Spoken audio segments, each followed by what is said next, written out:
Hello and welcome to this series, Gibbon Auditorium, a quick guide. In this video, we will be focusing on using the body pack microphones with the soundboard. By the end of this video, you should be able to power on the system, locate and assemble components of a wearable microphone, use the soundboard to adjust volume, and be able to troubleshoot some simple issues. Feel free to use the timestamps in the description to jump directly to a topic that would most benefit you.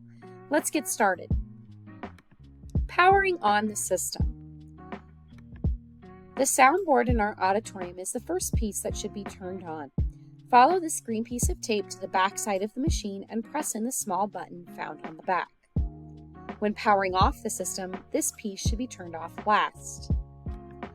Next, you will need to power on this main rack in the center back of the booth.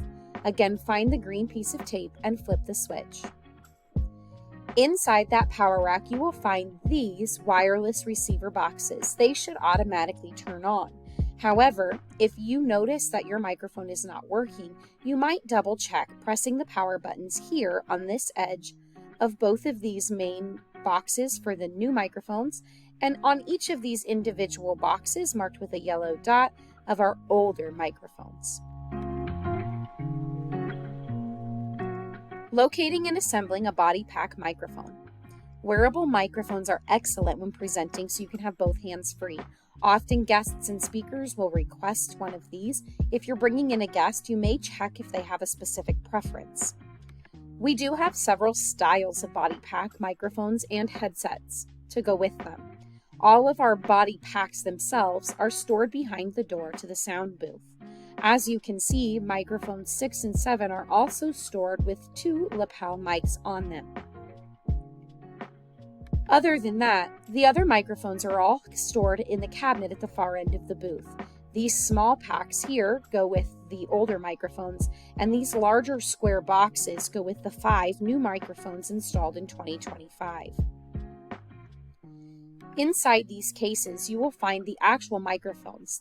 These need to be connected to the body pack. As you can see, this new headset microphone is also labeled to match the body pack it goes with. Align the prongs and insert it into the connector. Then, this headset microphone is easy to use. This one can be worn behind both ears. Our older microphones have 2 options. You can use this type of clip-on lapel microphone, which works great, or you can disconnect this and attach one of these over-the-ear microphones. There are 2 styles of older microphones, and there are 2 different types of these adapters. Pay attention to which one you need to use. Screw in the cord and then screw the cord into the microphone itself as well. Now, each of these components can go bad separately. So if this microphone is not working for you, you may try a different one, a different cord, or a different microphone itself. When you're done, make sure to put all of the components back. It's just as you found them, so that they can be easily found the next time they are needed. Adjusting the mic on the soundboard. Each of our body packs are labeled. As you can see, all of our microphones are in the bottom row of the board, and this button needs to be pressed and the green light needs to be on. The label on the microphone matches the channel label on the board. Body packs 1 through 5 are in their own channels individually.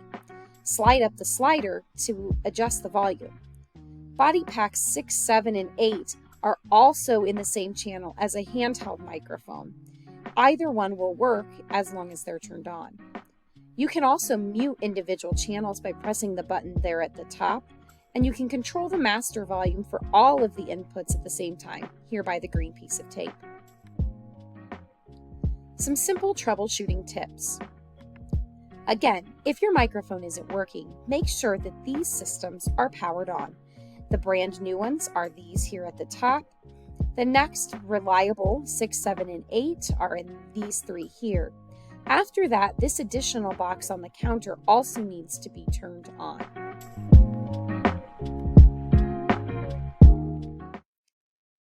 Here are the different components to those wearable mics.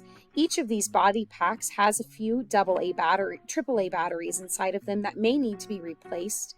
Also, all of these individual components can be traded out to make sure that the system is running in tip-top shape. Some things to remember. The soundboard should be the first piece on and the last piece off. Return all microphones and parts to the correct bag and box in the cabinet and keep all labels aligned. Replace all body packs to the correct pocket behind the door. Thank you for watching this video. Now you should be able to power on the system, locate and assemble a body pack mic, and adjust the mic on the board. You should also have a good idea of some troubleshooting basics. If you're interested in the sound and lighting systems at Gibbon, continue watching videos in this quick guide series. If you'd like a further depth discussion on the functions of the soundboard, check out the video titled Soundboard Basics. Thanks for watching.